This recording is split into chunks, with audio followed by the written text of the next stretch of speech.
السلام عليكم ورحمة الله وبركاته. الحمد لله رب العالمين والعاقبة للمتقين. الصلاة والسلام على سيدنا محمد أشرف الأنبياء والمرسلين وعلى آله وأصحابه أجمعين. أما بعد.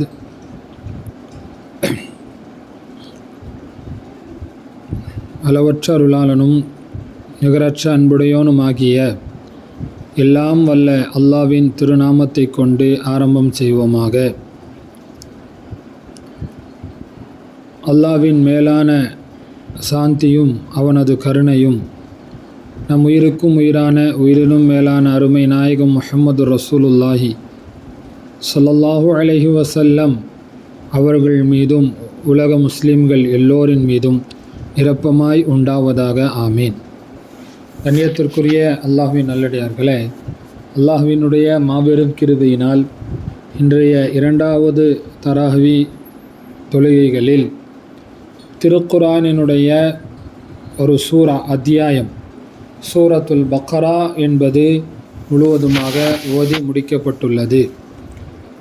கண்ணியத்திற்குரியவர்களே, அல்லாஹ் நம்முடைய ஈடேற்றத்திற்காக அருட்கொடையாக வழங்கிய இந்த அல்குர்ஆன் ஷரீஃப் கோடான கோடி அற்புதங்களையும் ஆன்மீக கருத்துக்களையும் மனித அறிவிற்கு அப்பாற்பட்ட நிறைய உட்கருத்துக்களை கொண்டது குர்ஆன். குர்ஆனுக்கு நாம் விளக்கம் சொல்ல ஆரம்பித்தால், குர்ஆனிலே அல்லாஹ் சொல்வதைப் போல 7 கடல்கள் மையாக்கினாலும் அந்த மைகள் தீர்ந்து விடுமே தவிர அல்லாஹ் அவனுடைய வார்த்தைகள் தீர்ந்து போகாது என்று அல்லாஹ் சொல்கின்றான். இப்போ குர்ஆனில் இருக்கக்கூடிய ஒவ்வொரு வசனத்திற்கும் என்று சொல்லி சில தனி தன்மைகள் உண்டு. பொதுவாக குர்ஆனில் 114 சூறாக்கள் இருக்கிறது. இந்த 114 சூறாக்களிலேயும் ஒவ்வொரு சூறாவிற்கு அத்தியாயத்திற்கு என்று சொல்லி தனி சிறப்புகள் உண்டு. அந்த அடிப்படையில் பார்க்கும் பொழுது இந்த சூரத்துல் பக்ரா என்பது மற்ற அத்தியாயங்கள் சூறாக்களை காட்டிலும் நிறைய விஷயங்களில் அது வேறுபடுகிறது, தனித்துவம் பெறுகிறது. பொதுவாக இஸ்லாத்தினுடைய 5 கடமைகளும் சொல்லப்பட்ட ஒரு சூறா என்றால் அது அல் பக்ரா சூறா தான். மற்ற சூறாக்களிலே மற்ற அத்தியாயங்களிலே இஸ்லாத்தினுடைய கடமைகளில் தொழுகை ஜகாத்தை பற்றி சொல்லப்படுவது உண்டு. வேறு சில சூறாக்களிலே ஹஜ்ஜை பற்றி சொல்லப்படுவது உண்டு. ஆனால் நோன்பை பற்றி இந்த பக்ரா சூறாவில் மட்டும்தான் சொல்லப்பட்டிருக்கிறது. அதேபோல் ஹஜ்ஜை பற்றியும் ஹஜ்ஜினுடைய அமல்களை பற்றியும் அதனுடைய கிரியைகளை பற்றியும் தெளிவாக இந்த சூறாவில் சொல்லப்படுது.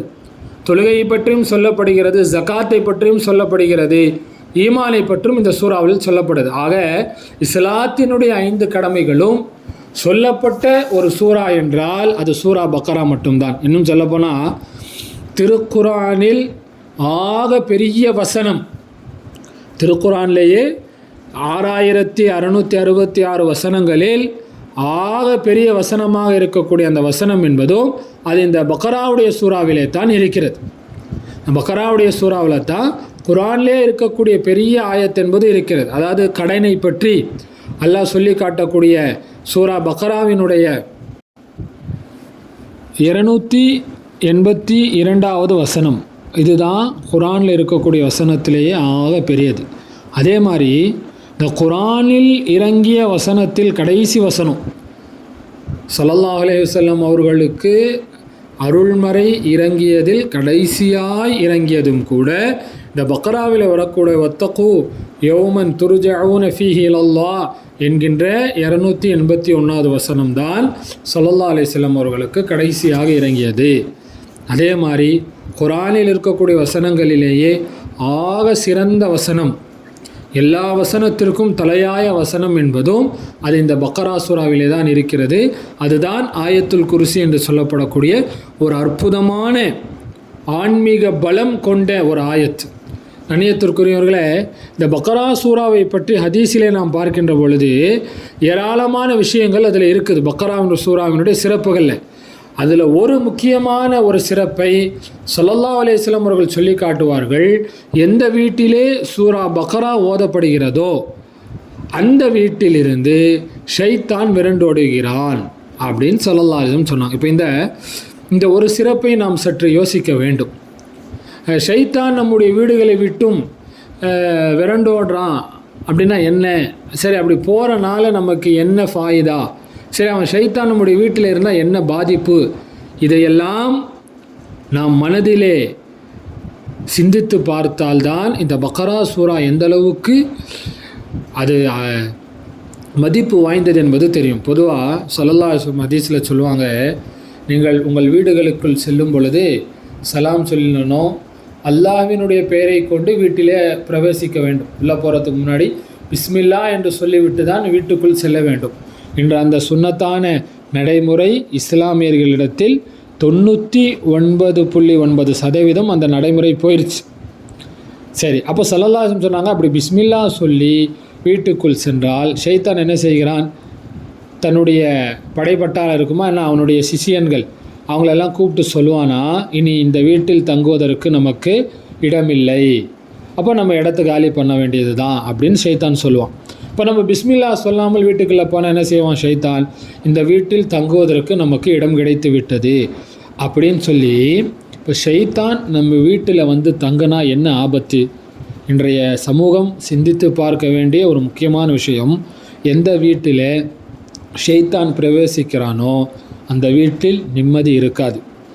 அந்த வீட்டிலே இருப்பவர்கள் ஒருவர் மீது இன்னொருவருக்கு ஒரு விதமான வெறுப்பு ஏற்படும். நீங்கள் நிறைய பார்க்குறோம், ஒரே வீட்டில் இருக்கிறாங்க, ஆனாலும் ஒருத்தரை இன்னொருத்தருக்கு பிடிக்கிறது இல்லை. பொதுவாக ஒரு வீட்டில் இருந்தாங்கன்னா அந்யுன்யமாக சொந்த பந்தங்கள் சேர்ந்து இருப்பது, ஒருத்தர் இன்னொரு மீது பாசமாக இருப்பது வழமை. ஆனால் இப்பொழுது நாம் என்ன பார்க்கிறோம்? தற்காலங்களில் வீட்டிலே இருக்கிறாங்க, அத்தாவுக்கு மகனை பிடிக்கிறதில்ல, தாய்க்கு பிள்ளைகளுக்கு பெற்றோர்கள் மீது வெறுப்பு, பெற்றோர்களுக்கு பிள்ளைகள் மீது வெறுப்பு. இதுவெல்லாம் என்ன காரணம்? அந்த வீட்டிலே ஷைத்தான் இருக்கிறான் என்பதற்குண்டான அடையாளம். அவன் மனிதர்களுடைய மனங்களுக்கு மத்தியிலே இது போன்ற வெறுப்பை போடுகிறான். குர்ஆனில் நிறைய இடங்களில் அல்லாஹ் தஆலா இதை வேறு மாதிரி சொல்லி காட்டுறான். அப்போது மனிதர்களுடைய மனங்களில் வெறுப்பை ஏற்படுத்துவது என்பது ஷைத்தானுடைய வேலை. அது அவன் அந்த வீட்டிலே இருப்பதினால் அந்த வேலையை செய்கிறான். அதான் என்ன செய்யும்? வீட்டில் ஒரு பரக்கத்து இருக்காது, வீட்டுக்குள் வந்தால் ஒரு நிம்மதி இருக்காது, வீட்டுக்குள்ளே வந்தால் ஒரு சந்தோஷம் இருக்காது, வீட்டுக்குள்ளே வந்தாலே வெறுப்பாக இருக்கும். ஏண்டா வீட்டுக்கு வரோங்கிற மாதிரி எண்ணம். இதுக்கு என்ன காரணம்? அந்த வீட்டிலே ஷைத்தான் இருக்கிறான். ஏன் வந்தான்? அவனா வந்தானா? இல்லை, நாம தான் அவனை வீட்டுக்குள்ளே கூட்டு வந்திருக்கோம். எப்படி? பிஸ்மில்லா சொல்லாமல், சலாம் சொல்லாமல், ஸலவாத்து ஓதாமல், அல்லாஹ்வினுடைய பெயரை நினைவு கூறாமல் நம் வீட்டுக்குள் வரோம். எனவே நம்மோடு சேர்ந்து ஷைத்தானும் வந்துடுறான். இப்போ வீட்டில் வந்து விட்ட ஷைத்தானை நாம் துரத்த வேண்டும். என்ன செய்ய வேண்டும்? இந்த ஹதீஸு முஸ்லீம், திருமதி, அஹமது போன்ற சஹீஹான ஹதீஸ் கிரந்தங்களிலே வருகிறது. ஹஸரத் அபூ ஹுரைரா ரலியல்லாஹு அன்ஹு அறிவிக்கக்கூடிய ஹதீஸ் தான். ஸல்லல்லாஹு அலைஹி வஸல்லம் சொன்னார்கள், எந்த வீட்டில் இந்த பக்ராவுடைய அத்தியாயம் ஓதப்படுகிறதோ அந்த வீட்டிலிருந்து ஷைத்தான் விரண்டோடுகிறான். அப்போது ஷைத்தான் நம்ம வீட்டை விட்டு விரண்டோடிட்டால் என்ன ஆகும்? வீட்டில் நிம்மதி ஏற்படும், வீட்டிலே மகிழ்ச்சி ஏற்படும், ஒருவர் இன்னொரு மீது பாசமாக இருப்பார்கள், வீட்டுக்குள் வந்தாலே மனதிலே ஒரு நிம்மதி ஏற்படும். ஆக இப்போ இந்த பக்ரா சூறாவினுடான நிறைய தனி சிறப்புகளில் இதுவும் ஒரு தனி சிறப்பு. அதே மாதிரி தான் இந்த பக்ரா சூறாவில் இருக்கக்கூடிய ஒரு வசனம், பக்ரா சூறாவில் இருக்கக்கூடிய ஒரு வசனம் ஆயத்துல் குர்சி என்று சொல்லப்படக்கூடிய ஒரு அற்புதமான அல்லாஹ்வினுடைய எல்லா வகையான தன்மைகளையும் சுருக்கமாக அதே நேரத்தில் ஒட்டுமொத்தமாக உள் அடக்கி இருக்கக்கூடிய ஒரு வசனம்தான் ஆயத்துல் குர்சி என்று சொல்லப்படக்கூடிய அற்புதமான அந்த திருமறையினுடைய ஒரு வசனம்.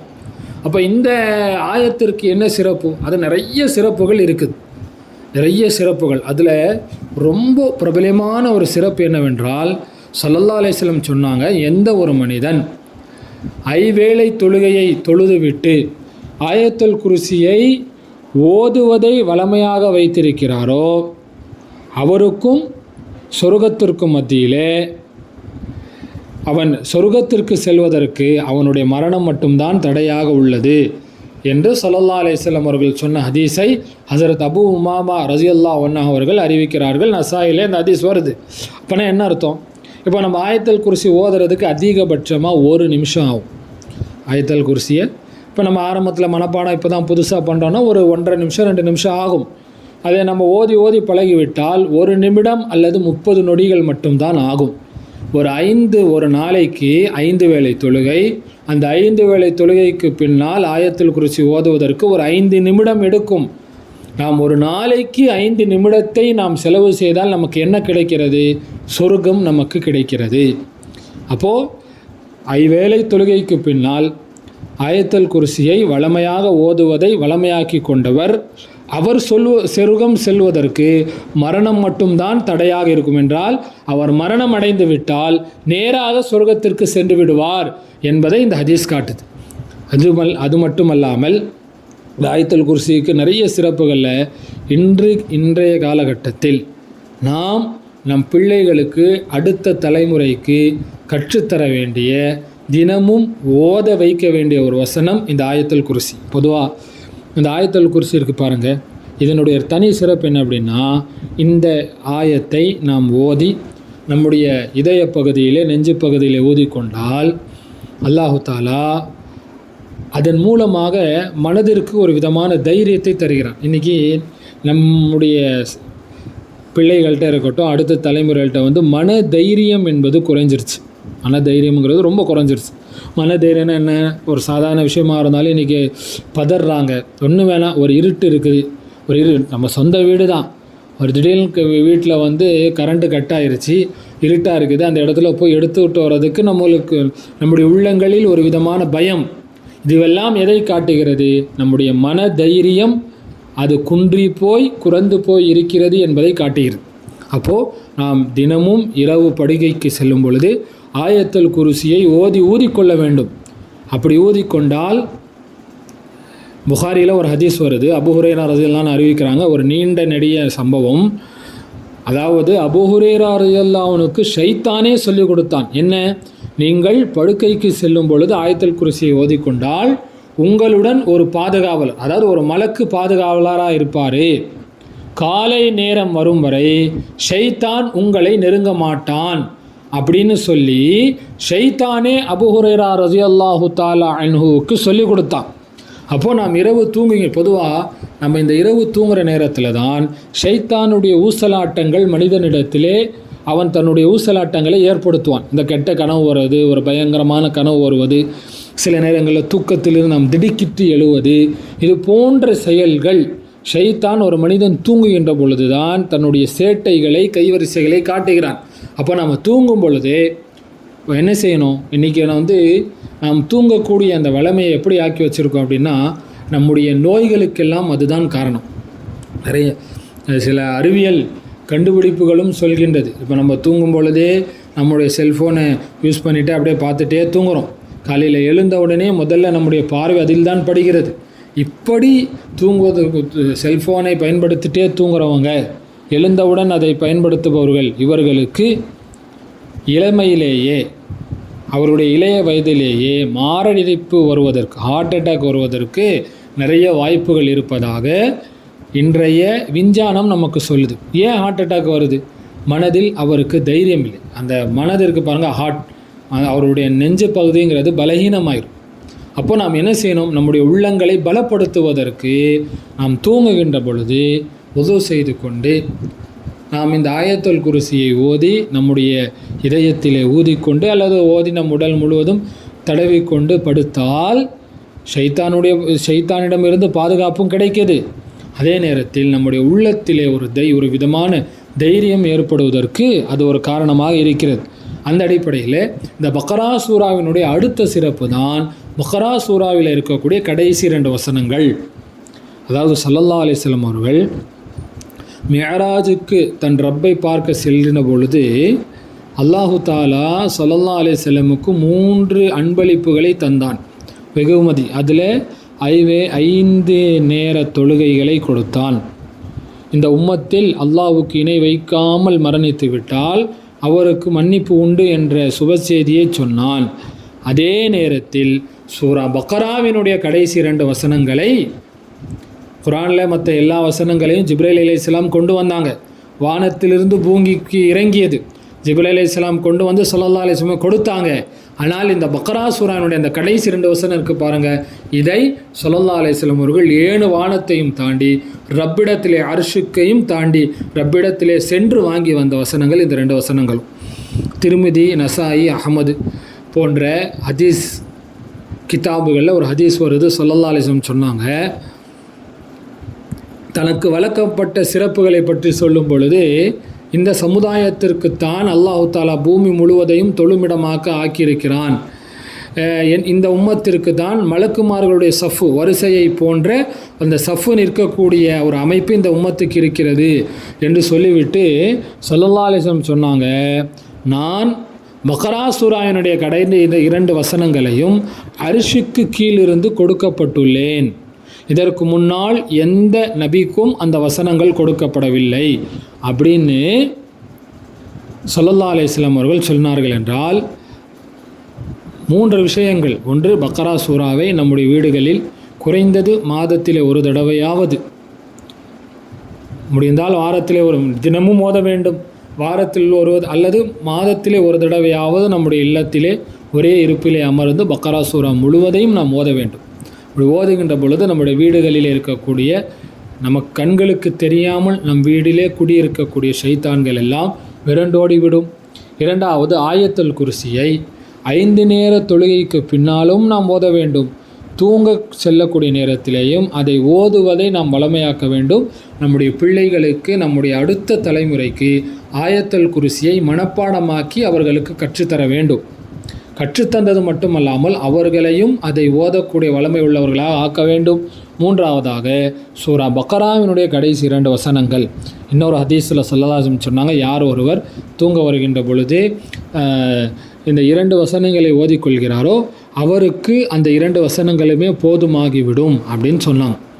அப்போது இந்த 2 வசனங்கள் சூரா பக்ராவினுடைய இந்த கடைசி ஆமன ரசூல் என்று ஆரம்பிக்கக்கூடிய அந்த வசனமும் லா யுகல்லிஃபுல்லா என்கின்ற அடுத்த வசனமும், இந்த 2 வசனங்களையும் நாம் தூங்கும் பொழுதும் சரி மற்ற நேரங்களிலேயும் ஓதுவதை வளமையாக்க வேண்டும்.